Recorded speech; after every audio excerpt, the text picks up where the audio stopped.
a couple of my favorite. Empire Strikes Back, Return of the King, uh, The Truman Show is another one of my favorites. Mm-hmm. Dune, Yeah. a lot of Marvel, a lot of superhero movies. Like there is something in it that has truth from scripture embedded in it. And I think that's when a movie connects, especially Lord of the Rings. There's something about Lord of the Rings that I think people connected so much to it because I mean the ring could represent sin. There's Sauron, like Satan. Uh, there's so many things, but there is a universal truth that I think all people respond to, whether they do it consciously or not. You know? You need carbs! May thy knife chip and shatter. There is beauty in imperfections. You're great. I am. And if you feel it, are you watching closely?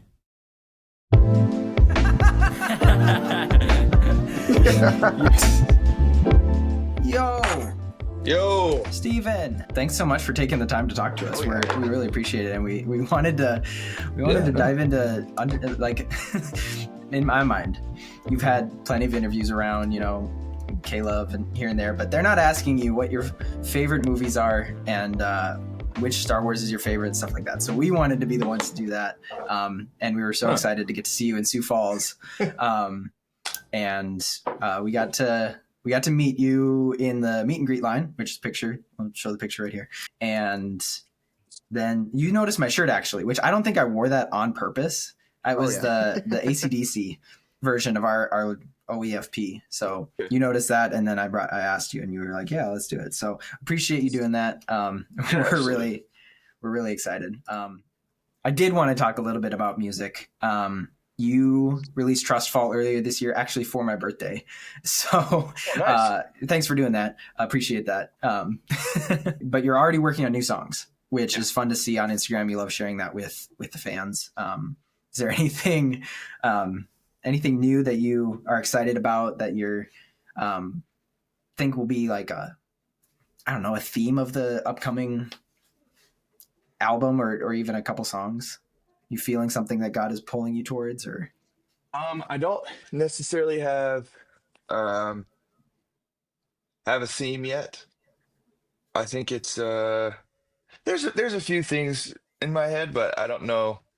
It's almost been kind of strange, especially the past couple days. I've seen this one topic come up, at least on my Instagram and TikTok, and even in talking with people. There's this one topic that keeps coming up. There's this like idea of the fear of failure.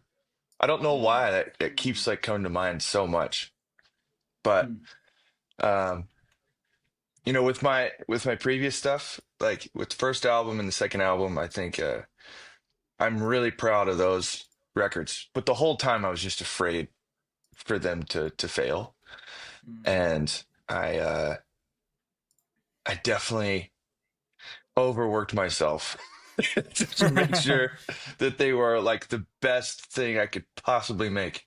And I think I always need to do that. I need to always make them the best they could possibly be.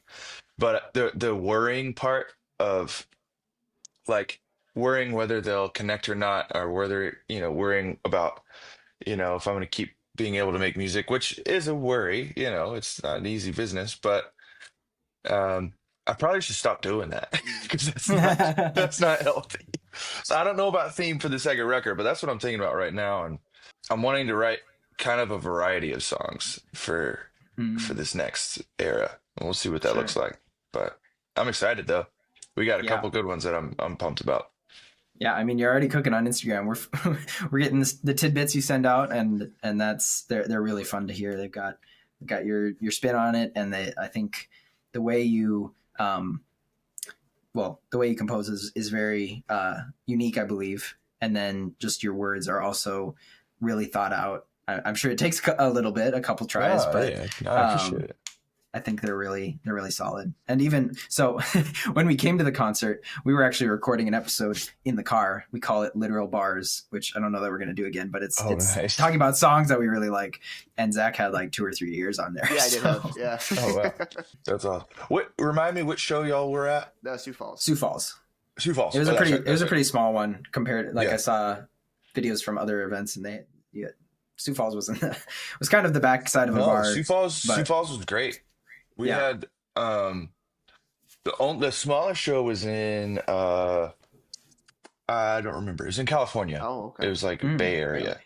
But no, everything else was they were all small shows. Like nothing was like okay. humongous. There was the Wow. biggest show was in Dallas and Nashville. Those were probably Yeah. the two one where like the rooms are big. But yeah, Yeah. no, Sioux Falls was really fun though. Well, they're bigger than they're bigger of a crowd than we'll ever see. So don't discount that. Okay.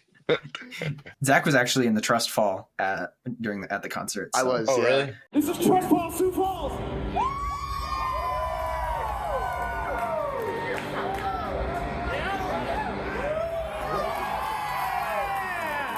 That's the That one was- where I cut my head, right? No. Or was that- No, I think that was a pretty safe Trust Fall. Yeah, that was a safe Compared one. to- Yeah. There was one. It was around that time though. I got a little Harry Potter scar like right here when I just fall.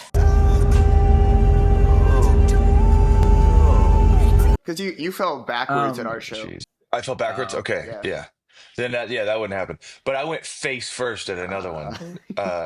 It was around that Sioux Falls because it was up there. But yeah, Man, I'm glad you're okay. we're fine. How did you find your sound in your music, and what was your process in finding that? For Trust Fall, because I think it changed kind of from the first to the second. Like I really love movies, which is great that we're on this podcast. So film really did inspire like my sound. I last year I spent the money and got the master class. Have y'all seen like master class where you can take Mhm. Oh yeah. Yeah. courses from the pros?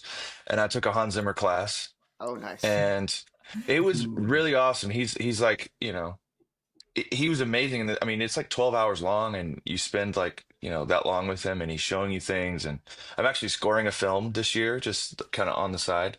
It's just it's an indie film, just like when I have time, and it's like a heist sort of thriller sick. kind of thing, and Wow. it's super sick. That sounds Friend of awesome. mine, director friend of mine, he's incredible, made an amazing movie. But got really inspired, and then I also I still love rock music, and I love pop music. So Trust Fall was called cinematic pop rock, was what I pitched the idea as when I was like, hey, this is the album, this is the idea I have it. Everything has to do with faith and trust. So there it was just a lot of albums, especially there's a song called Don't Wait on Me Oh yeah. that I Oh, think if you've heard M83's Hurry Up We're Dreaming, that record deeply inspired, especially that song and the rest of the record, just the wall of sound, big instrumental stuff. I don't know if you know Tommy Prophet. Oh yeah. Oh, yeah. Yep. But I hit him up. I consider him like a mentor to me, and I hit him up all the time for production questions, or what string libraries or brass or what do you use. I think there'll always be a little bit of that cinematicness, whatever song it is, in the future. I think Mhm. they'll always have that like sort of classical music orchestra something. There'll at least be a song on the record, future records, that will be that. Yeah, I mean, Tommy does a lot of that. I mean, I think that's how I got hooked on listening to his stuff, was just the grand covers, and then into his own stuff that just sound probably even better in a grand orchestra hall. Like the Birth of a King, got to listen to the live version, in my opinion. Oh, yeah. It's crazy to hear. When does this podcast come out? In like a week and a half, 29th. Okay, cool. I can talk about one thing. We have a song coming out. It's a secret song, Ooh. and it comes out on the 29th. So yeah, that's a week Oh, from. let's go. It's called Barbarian, Oh. and it is the craziest song. Here, I'll share this a little bit. I wrote this out last night. So I wrote this like 2 years ago, and we were writing for film and TV. Like that was the idea, is that we were gonna, because that's what he's king at. Like he's so good at writing, for music like that. So I wanted to write a song that was for film and TV, but had a short story, like had almost a story behind it that was just like totally made up. Yeah. So I wrote this short story before I wrote the song. And can I read it for you? I think Oh, yeah. Sure. Yeah. okay. All right. If it's coming out the same day as this one. Yeah. Here's like the short story behind it, and it's literally a paragraph long, so it's nothing crazy. Yeah. So it says, a high-ranking man in the king's inner circle is framed by the king of a crime. He's found guilty in the courts and exiled. He travels to meet his former kingdom's mortal enemy, the barbarians. He rallies them together, earns their trust, and draws war plans. He has one goal: kill the king. Wow. So that's the backstory behind the song, and then when you hear the song, it's like, oh, okay, That's yeah, awesome. it makes sense. Oh wow. But it's one of the. I mean, we had so much fun making this. Like, can't wait for people to hear it. Oh yeah. So Barbarian coming out today, Yeah. I suppose. Oh, yeah. When I they're guess so, listening to it. So go listen to that. Is this your song with Tommy or Tommy's song with Yeah. you? No, well, Or both of them? that's a great question. Well, it's like a Okay. Sure. thing, Okay. so it's both Gotcha. of ours. Okay. Yeah. I just think of the other song that was that I think I first heard your stuff was Tommy's song featuring Right. you. So Yeah, we did that one that's- kind of strange. Like we released "Carry You," and that was like a Tommy song that I featured on, and then we switched it. I put it on my album, so then it was Yeah. my song that he was featuring on. So it was very Gotcha. strange, but yeah. Gotcha. As we get a little bit more into movies, what are some films or some soundtracks that have inspired you either directly or like you've already talked about taking the Hans Zimmer class, master class, but like I think you've talked about in some of your videos that there are just some styles, obviously greater than just the cinematic feel of a song. Yeah. Is there, and Zimmer specifically, how does that affect, how does that and your love of movies affect how you compose? It all ties together because of Tommy and you learning that, and just your style is all similar. Yeah. A lot of my favorite movies are a lot of it has to do with the music. Like probably my favorite movie of all time. They switch back and forth like what number one is. Star Wars I kind of put in the number one spot, and then I just change out what movie it is. Right now it's Empire Strikes Back. Nice. I just watched that with my daughter. She's almost 3, and it was like she loved it. Was that? Did you get like the whole twist reveal? I don't think she quite understood that, but she was locked in the whole movie. Wow.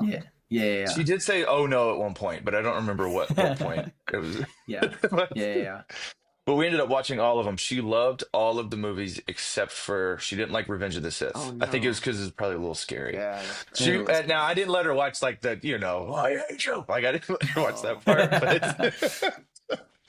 But yeah, she was a little. There's a lot of talking in that movie too, but I love it. But second is Return of the King is also. I mean that's up there. That's like a very close second. I think Star Wars is my favorite movie of all time. Return of the King is probably the best movie ever made. Does that make sense? Yeah. Do you remember the questions that I was gonna ask you? I have no idea, but Those were the questions. Is what's your favorite movie and what's the best movie? oh, that was one of the questions. Okay, well, I already answered it. We can talk more in depth. We can talk more in depth later, and I can tell you my actual favorite movie of all time. But I'm struggling on your question right now. What did you ask me? the inspiration, what soundtracks or movies have inspired your composing, or just even your storytelling or something like that.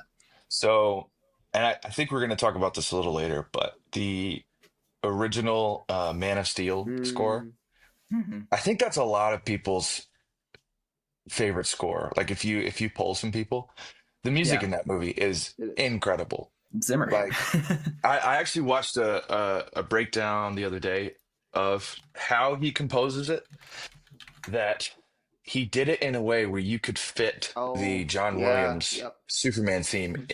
But like somebody did a mashup of that a few years ago where they put the John Williams score in the Hans Zimmer theme. And the reason that works so well is because he did that on purpose. Yeah. Like he wanted to give you the Superman score, but he didn't want to, he didn't want to just retread what John Williams had already done brilliantly, but he wanted to give you that nostalgia. So for some reason, that's why he's so brilliant, because he gave you that feeling that this is Superman's theme, but it's not the same. It's something completely different. But so, yeah, it's amazing. I'm trying to find that reel. I was gonna bring that up, and then Yeah. you're like, guess Yeah. what? I know that already. So, Yeah. Zach, did you have a question? I'm trying to find if I Did I have can a find that question? mashup That's a good of question. showing off.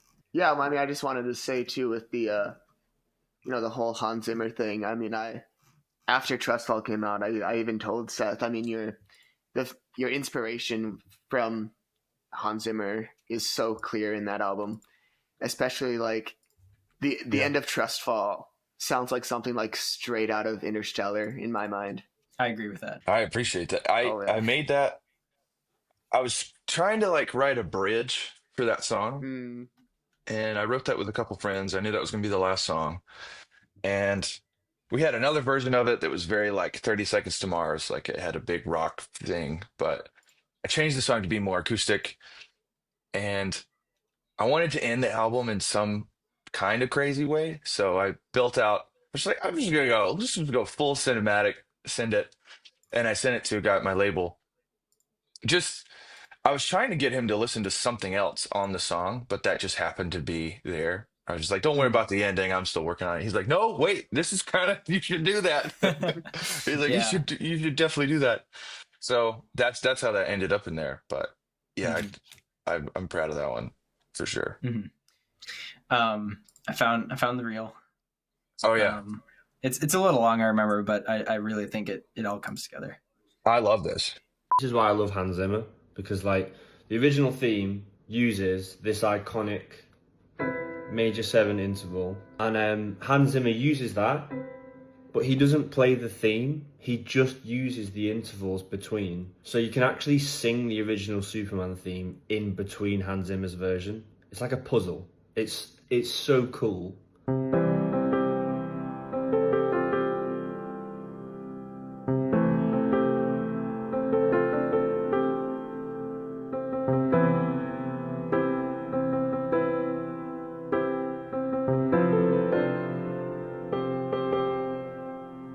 He Yeah. did you dirty with the right ear, left ear, but No, it's gosh, it's so cool. I oh love yeah, that. It's my favorite thing ever. But yeah. and then the whole flight thing too. oh yeah. The particularly the flight where he's got like I don't know if y'all seen the behind the scenes where he's got like you know 15 drummers like in a circle and they're all playing that drum Oh, part. He's got like Sheila E. and I think Dave Grohl was there. Like iconic drummers all like playing in a circle. I want the audience to feel like you're surrounding them. Hence the peculiar setup.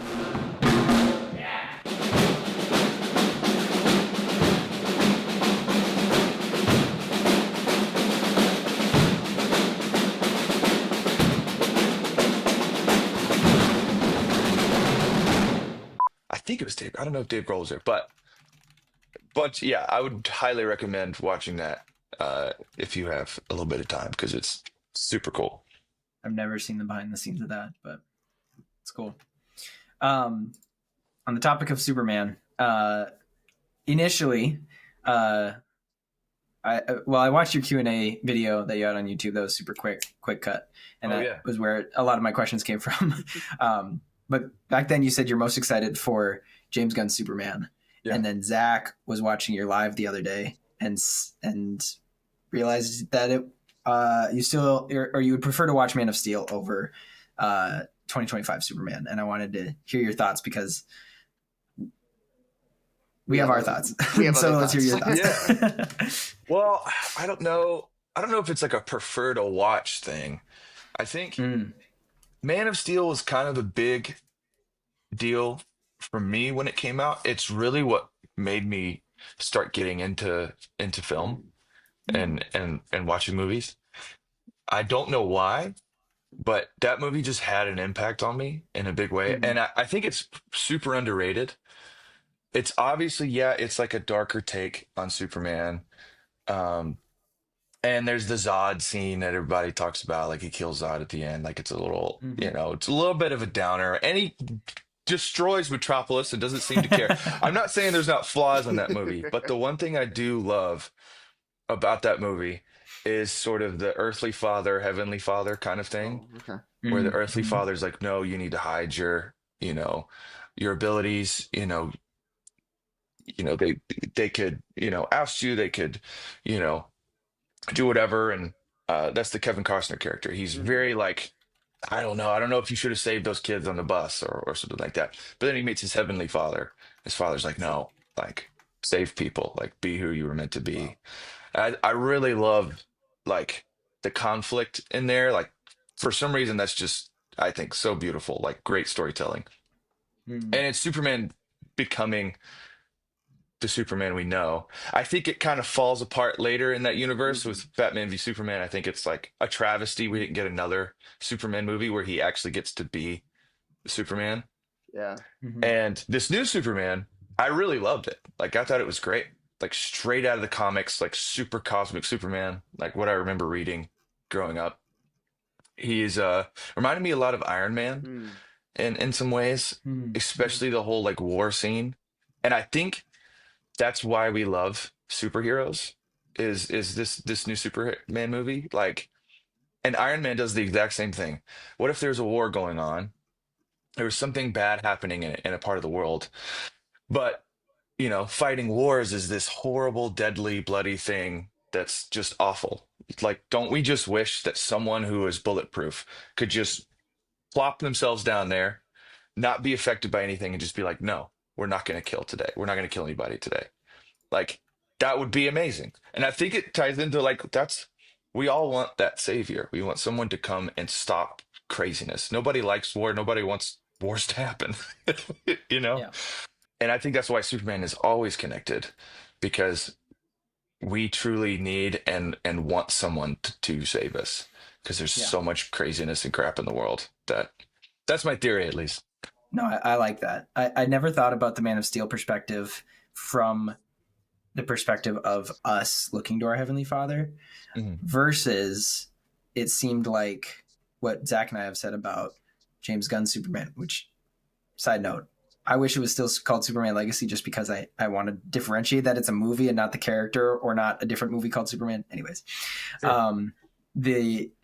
The character of Kal-El in the new Superman is more of the God among men, more of the Jesus figure who's trying to relate to the humans, and he's like, I'm not an alien. I'm with you guys, and so it's almost like the Man of Steel or the Henry Cavill and David Cornsweet are playing. Obviously, they're playing different Superman. I know that, but like the message of their Superman are different, and it can both be a Superman that is valid, even though maybe the rest of there are flaws in both movies. Like you obviously pointed out some in Man of Steel, and we there's plenty in James Gunn's Superman. So I think it all works out. One thing people are complaining with the new Superman with James Gunn Superman is that he's very like loud and almost aggressive and like yelling, you know, especially during like I thought the speech was great. Some people I know that like the speech didn't hit. I love the speech. I see it as like, no, he's been Superman for a couple years. He's young and super naive.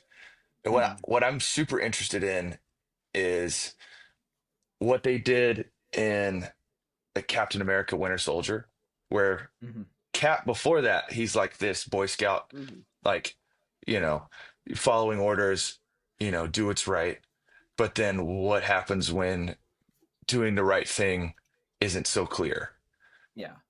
I would Moral really be conflict. curious to see what happens to that. Would be a really interesting way to go. I think that's always the Superman stories that are super interesting too. It's like when he's conflicted, he's not sure what the right thing to do is. Zach, you have thoughts? Yeah, I mean, I think the ending is really great. In a sense, it's a very traditional. Well, how do I want to say this? It's not what we're used to from a superhero movie these days in a lot of ways, but it's like almost what a superhero movie should be in a lot of ways. And one of the things I liked about it is how the conflict between Superman and Lex didn't end with with a fist fight or anything like that. I mean, there was the fight with Ultraman, but then, there's this scene where Superman gives the speech and he ultimately wins because the public sees who he truly is as a good man, and they see who um, Lex is as an evil man. So instead of like Right. the more powerful character or the powerful hero winning the fight, he wins because he's good and he's kind. And I think that was a great message to see from the movie. Yeah. And I I tell Zach that sometimes it's only about having fun. And then I found this post of somebody who is just every Letterboxd review is I had fun, I had fun, I had fun, and it's basically me. I had fun, and that's all that matters. And That's true. I can have fun at Man of Steel, and I can have fun at the new Superman. So Yeah. That was what it was. It was a very fun movie. I think, and it had like some depth to it. And yeah, you're right. That's what we want out of a comic book or a superhero movie. And that's why Marvel was so great for so long, I think, is, there was something to it.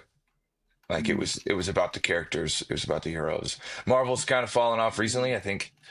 This goes into my whole, like, I've got a whole theory about at least Western film. Oh yeah, go for it. I don't know if you guys watch old movies too. Like if you'll go They back. sit on my list for a very long time.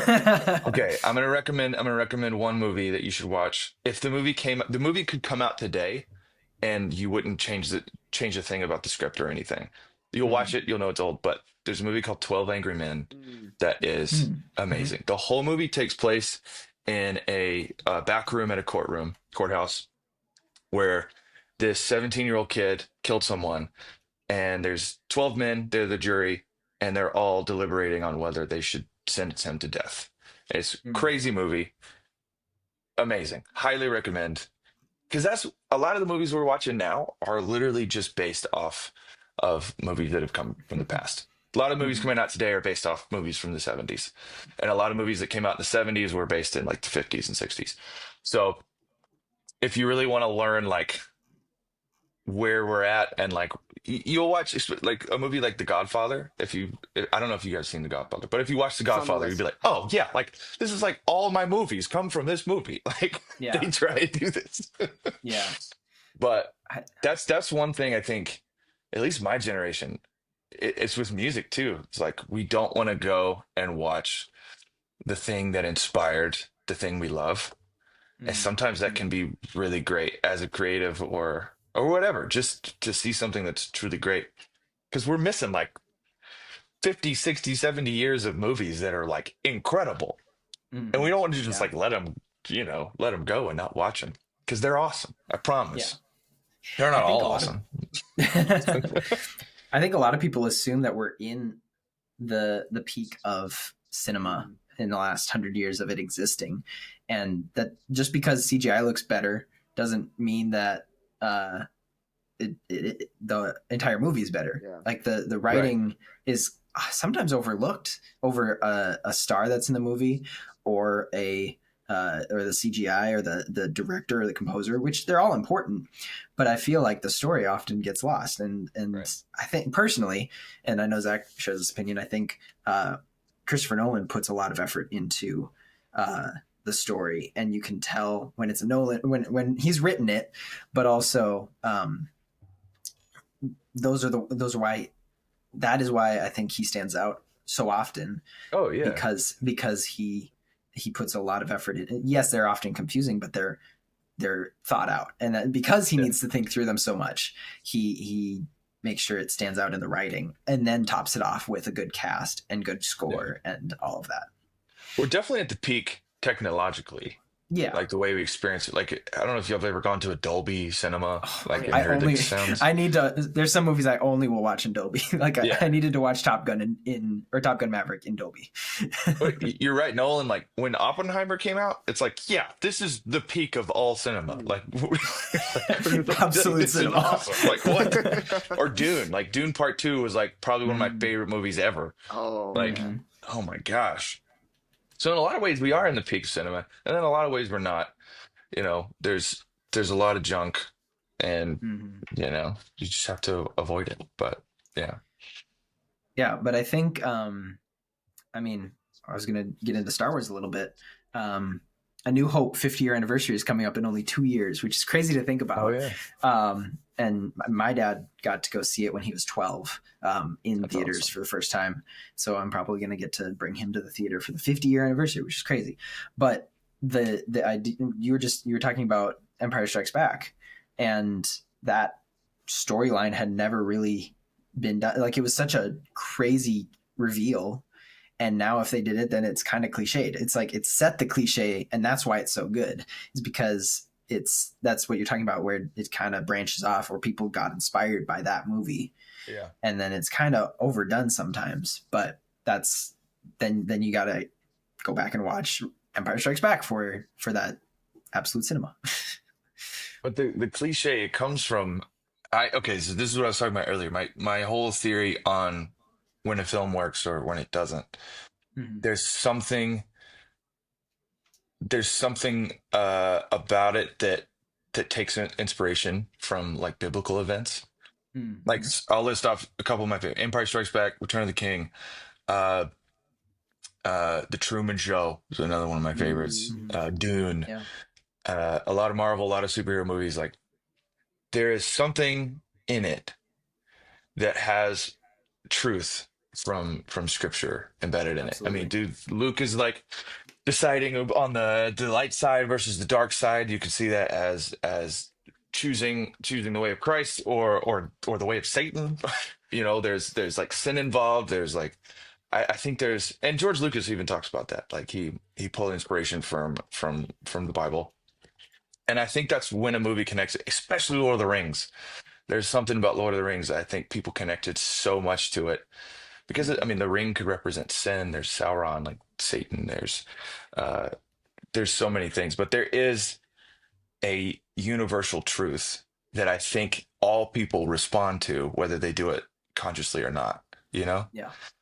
And Star Wars is a great example as that. Like, that's why I think Star Wars has fallen off, because they leave out that. It's almost like the new Star Wars is more atheistic, almost. I love Andor. I think Andor is awesome. But I don't think you can ever really get back to the peak of what, you know, I love the prequels too. I know people crap on the prequels. I think they're awesome, but those things last because there is a universal, there's a objective truth that those films are conveying, that whether they know it or not is real, you know? All right. Well, listener, make sure to follow us on Instagram, share this with a friend, and until next week, know that you're loved. God bless. Thanks for watching, Mom. Thanks for watching. That's been my outro for so long now. Because she always does. She always does. Thanks for watching, Mom. Yeah.